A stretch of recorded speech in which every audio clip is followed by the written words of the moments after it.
சிவாய நமஹ. முப்போதும் திரிமேனி தீண்டும் ஆதிசைவர்கள் குலத்தில் சுந்தரமூர்த்தி சுவாமிகளின் வழி வழி தோன்றல் திருவான்மையூர் அடியார்க்கு அடியன் சந்தோஷ் திரிமேனி சிவாச்சாரியார். அக்ஷரா அண்ணாமலை நேர்கள் அனைவருக்கும் அன்பான வணக்கம். வரக்கூடிய அந்த பிப்ரவரி மாதம் 2026 அப்படிங்கிறது ரொம்ப ஒரு அற்புதமான மாதமாக வருதுங்க. பொதுவாக பார்த்திங்கன்னா இந்த மாதத்தினுடைய முதல் நாளே முருகப்பெருமானுக்கு மிகவும் உகந்தமானது தைப்பூசம் வருதுங்க. இது தைப்பூசம்னா என்ன அப்படின்னு கேட்டிங்கன்னாங்க, அதாவது முருகப்பெருமான் கடுமையான தவம் செய்து சிவபெருமானுக்கும் அம்பாளையும் நோக்கி ஒரு கடுமையான தவம் செய்கிறார். அந்த கடுமையான தவத்தினுடைய பலனாக அவர் என்ன கேட்குறாருன்னா, அவருக்கு முக்கியமான ஒரு பெரிய ஆயுதத்தை அவர் கேட்குறார், சூரனை எல்லாம் சம்ஹாரம் செய்வதற்காக.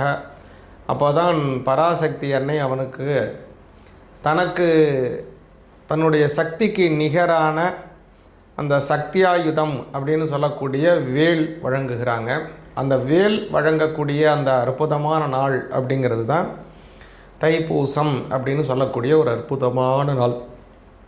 இந்த தைப்பூசத்தில் நிறைய சிறப்புகள் இருக்குது. நம்ம நினைக்கலாம் முருகப்பெருமானினுடைய அப்பா அம்மா தானே அவங்க கேட்டால் கொடுக்க போகிறாங்க, இதுக்கே ஒரு கடுமையாக தவம் பண்ணுறாரு அப்படின்னா நம்ம நினைக்கலாம். ஒரு குழந்தை அப்பா கிட்ட போய் எனக்கு இன்றைக்கி உடனே ஒரு வீடியோ கேம் வேணும் அப்படின்னு கேட்குது அப்படின்னு வச்சுப்போம். இல்லை எனக்கு உடனே ஒரு ஐபேட் வேணும், இன்றைக்கி எனக்கு உடனே ஒரு ப்ளே ஸ்டேஷன் வேணும் அப்படின்னு கேட்டது அப்படின்னா உடனே அந்த தாய் தந்தையர் உடனே வாங்கி கொடுக்க மாட்டாங்க. அது குறிப்பிட்ட நாள் ஆகட்டும், இன்னும் கொஞ்சம் நாள் போகட்டும், நான் வாங்கி தரேன் அப்படின்னு சொல்லி இதுதான் இயற்கையாக நடக்கக்கூடியது, எல்லா இடத்துலையும் நடக்கக்கூடிய ஒரு விஷயம். ஆனால் ஒரு குறிப்பிட்ட சமயத்தில் அந்த குழந்தை அதை மறந்துடும் அப்படின்னு நினைப்பாங்க. அது மறக்காமல் மறுபடியும் அந்த குழந்தை அதையே கேட்கும் பட்சத்தில் தான் தாய் தந்தையர் என்ன பண்ணுவாங்க, அந்த குழந்தை கேட்கக்கூடியதை நம்ம வாங்கி கொடுப்போம் அப்படின்னு செய்வாங்க. இது இயற்கை, எல்லா இடத்துலையும் உள்ளது. அது குழந்தை பெரியவங்கன்னு மட்டும் இல்லை. இன்றைய தினமும் நம்ம பார்க்கலாம், ஒரு அரசாங்கத்தில் ஏதாவது நமக்கு சரியானபடி அரசாங்கத்தில் நடக்கலை அப்படின்னா எல்லோரும் போராடுறாங்க. 2 வருடம் பல வருடங்களாக போராடி அதுக்கு அவங்களுக்கு தேவையான விஷயங்களை அரசாங்கத்திலேருந்து பெற்றுக்கொள்கிறாங்க இல்லைங்களா, அவங்களுக்கு தேவையானபடியான ஒரு ஆர்டரை. அதே மாதிரி தான் அந்த முருகப்பெருமான் நினச்சிருந்தார்னா உடனே சுவாமி பராசக்தி அன்னை உடனே கொடுத்துருப்பாங்க. இருந்தாலும் அதனுடைய தவத்தினுடைய பலனாக அது பெற வேண்டும் அப்படிங்கிறதுக்காக கடுமையான தவம் செய்து முருகப்பெருமான் பரமேஸ்வரர்கிட்டையும் பராசக்தி அன்னைகிட்டையும் அவர்களுடைய சொரூபமாக இருக்கக்கூடிய அந்த ஆயுதத்தை பெற்ற நாள் அப்படிங்கிறது தான் அந்த தைப்பூசம் அப்படின்னு சொல்லக்கூடிய ஒரு அற்புதமான நாள். அன்றைய தினம் வரக்கூடியது இந்த பிப்ரவரி மாதம் வருதுங்க. பிப்ரவரி மாதத்தினுடைய முதல் நாள் இந்த தைப்பூசம் வருது. அதனால் அன்றைய தினம் முருகப்பெருமானை நாம் பரிபூர்ணமாக வழிபாடு செய்வோம். அதே மாதிரி இந்த பிப்ரவரி மாதம் 2026 பார்த்திங்க அப்படின்னா அநேகமான சுப முகூர்த்த தினங்கள். பிப்ரவரி 6ஆம் தேதி, பிப்ரவரி 8ஆம் தேதி, பிப்ரவரி 13, 15, 16, 20 ஆகிய எல்லா தினங்களுமே பார்த்திங்க அப்படின்னா சுப முகூர்த்த தினங்களாக வருகிறது. அதே மாதிரி பிரதோஷ தினம் பார்த்திங்கன்னா பிப்ரவரி மாதம் 14ஆம் தேதி ஒரு பிரதோஷ தினம் வருகிறது. சிவபெருமானுக்கு உகந்தமான அற்புதமான நாள். ஏகாதசி பார்த்திங்கன்னா பிப்ரவரி 13, பிப்ரவரி 27 இரு தினங்கள் ஏகாதசி வருதுங்க. பெருமாளுக்கு மிகவும் உகந்தமானது திருவோணம் நட்சத்திரம். அந்த திருவோண நட்சத்திரம் பிப்ரவரி மாதம் 16ஆம் தேதி வருகிறது. முன்னோர்களுக்கு தர்ப்பணம் செய்வதற்கு உகந்தமானதான அமாவாசை பார்த்திங்கன்னா பிப்ரவரி 17 வருது. இது மாதிரி பல எண்ணற்ற நன்மைகள் கொண்டதாக இந்த பிப்ரவரி மாதம் வருது. உங்களுடைய ராசிக்கு இந்த பிப்ரவரி மாதம் எப்படி இருக்குங்கிறத கொஞ்சம் தெளிவாக பார்ப்போங்க. சிவாய நமஹ. தனுசு ராசிக்கு இந்த பிப்ரவரி மாதத்திற்கான பலன் எப்படி இருக்குங்கிறத கொஞ்சம் நல்லா தெளிவாக கேளுங்க, விரிவாக பார்ப்போம். முதல்ல இந்த மாதம் அப்படிங்கிறது உங்களுக்கு ஒரு புதிய மாற்றத்தை தரக்கூடிய மாதம். தனுசு ராசிக்கு ஒரு மாற்றம்னு சொல்லலாம். அது என்னங்க மாற்றம் அப்படின்னா, உங்களுடைய ராசிநாதன் 7ஆம் இடத்திலே சென்று உங்களுடைய ராசியை பார்க்கிறார். தன்னம்பிக்கை இருக்கும், புதிய தைரியம் ஏற்படும். அதனால் புதிய செயல்பாடுகளை செய்வதற்கு ஒரு புதிய உத்வேகம் இயற்கையாகவே பிறக்கும். அது ஒரு நன்மை. அதுக்கப்புறம் இந்த மாதம் 13ஆம் தேதி பார்த்திங்கன்னா பிப்ரவரி மாதம் 13ஆம் தேதி வெள்ளிக்கிழமை கரெக்டாக மாசி மாதம் ஆரம்பிக்குது. அதுலேருந்து பார்த்தீங்கன்னா ஒரு நன்மை என்னென்னா, உங்களுடைய 3ஆம் பாவத்தில் பல கிரகங்கள் போய் முட்டிக்குது, அதிகப்படியான கிரகங்கள் சேருது. 3ஆம் இடம் என்ன சாமி அப்படின்னு கேட்டிங்கன்னா, 3ஆம் இடம் புதிய மாற்றத்தை தரக்கூடிய ஸ்தானம், புதிய பிரயாணங்களை தரக்கூடிய ஸ்தானம், புதிய வெளியூர் போயிட்டு வர்றது, வெளிநாடுகள் போயிட்டு வர்றது. ரொம்ப நாளாக வெளிநாடு போகணும்னு ஆசையாக இருக்குது சாமி, ஆனால் போயிட்டே வர முடியல, போகவே இல்லை. போகணும்னு ஆசை, அங்கே போய் வந்து வேலை பார்க்கணுன்னு ஆசை, இல்லை அங்கேயே போய் செட்டில் ஆகணும்னு ஆசை, இல்லை நான் வெளிநாட்டிலே இருக்கேன், இந்த வெளிநாட்டிலேருந்து இன்னொரு நாட்டுக்கு நான் போக வேண்டும், அதுக்காக நான் பிரயத்தனப்பட்டுக்கிட்டு இருக்கேன். அல்லது வெளிநாட்டிலே போய் தங்கி வேலை பார்ப்பதற்கு பிரயத்தனப்பட்டுருக்கேன், வெளிநாட்டிலே நான் போய் செட்டில் ஆகிறதுக்கு கூட பிரயத்தனப்பட்டுருக்கேன் அப்படின்லாம் நினைக்கக்கூடிய தனுசு ராசிக்காரங்களுக்கு உங்களுக்கு இந்த மாதம் நீங்கள் நினைச்சபடியே வெளிநாடு போவதற்கு வாய்ப்பு உருவாகும். ஏன் இவ்வளோ உறுதியாக சொல்கிறேங்கிறதையும் நான் சொல்கிறேங்க. 3ஆம் இடம்ங்கிறது மாற்றத்தை தரக்கூடிய ஸ்தானம், அதை முன்னாடியே சொன்னேன். அதில் ஏகப்பட்ட கிரகங்கள் போய் இடியாப்பத்தை போட்டு சிக்கி பிசைஞ்சு அப்படியே ஒத்துனாப்புல இடியாப்ப சிக்கல் மாதிரி போய் உட்காந்துருக்கு. என்னென்ன கிரகங்கிறத சொல்கிறேன்.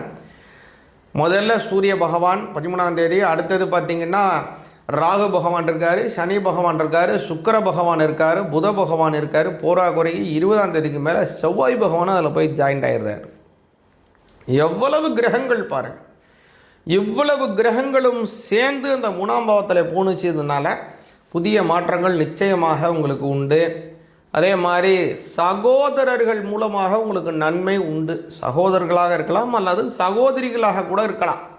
சகோதர சகோதரி மூலமாக தனுசு ராசிக்காரங்களுக்கு நன்மை உண்டு. அது ஒரு பெரிய ப்ளஸ்ஸாக அமையுது. அடுத்ததாக கவனிச்சிங்க அப்படின்னா மிக மிக மிக முக்கியமான ஒரு விஷயம். அது என்ன அப்படின்னா, உங்களுடைய ராசிநாதனாக இருக்கக்கூடிய குரு பகவான் உங்களுடைய 3ஆம் வீட்டை பார்க்கிறார். புதிய மாற்றம், அதன் மூலமாக முன்னேற்றம்ங்கிறதும் கிடைக்கும். ஏன்னா ஒரு மாற்றம் வந்தாலே மனசுக்கு அச்சம். வீடு மாறினாலே அச்சம், வீடு மாறணும் அப்படின்னாலும் அச்சப்படுகிறோம் இல்லையா? ஏன்னா இங்கே நம்ம சௌகரியத்தை அனுபவிச்சுட்ருக்கோம், அங்கே போனால் இந்த சௌகரியம் இருக்குமா, இதே மாதிரி விஷயங்கள் இருக்குமா அப்படிங்கிறது எவ்வளோ ஒரு அச்சங்கள் இருக்குது இல்லையா? அப்போது இந்த அச்சங்களை தவிர்க்கணும் அப்படின்னா அதற்கு என்னன்னா, நம்ம மாறக்கூடிய இடம் முன்னேற்றமான இடமா இருக்கணும். சாதாரண சின்ன ஒரு வீட்டிலேருந்து பெரிய மாளிகைக்கு நம்ம கொடுத்தனத்துக்கு போகிறோம்னா எவ்வளோ சந்தோஷப்படுவோம். அப்போது அச்சமே இருக்காதா, ரொம்ப சந்தோஷமாக போவோம். அப்போது இந்த முன்னேற்றத்தை அந்த மாற்றம் கொடுத்ததுன்னா நமக்கு சந்தோஷம், ஏமாற்றத்தை கொடுத்தால்தான் நமக்கு பெரிய பிரச்சனை இல்லைங்களா? இப்போது அந்த குருவினுடைய பார்வை 3ஆம் பாவத்தில் இருப்பதனாலே இந்த மாற்றம் நிச்சயமாக தனுசு ராசிக்காரங்களுக்கு முன்னேற்றமாக அமையும். இந்த மாதம் முக்கியமாக நீங்கள் வந்து முருகனை கும்பிடுங்க. முருகப்பெருமானுக்கு இந்த 1ஆம் தேதியே அவருக்கு உண்டான தைப்பூசம் வருது. அன்றைய தினம் பால் கொண்டு அபிஷேகம் செய்யுங்க.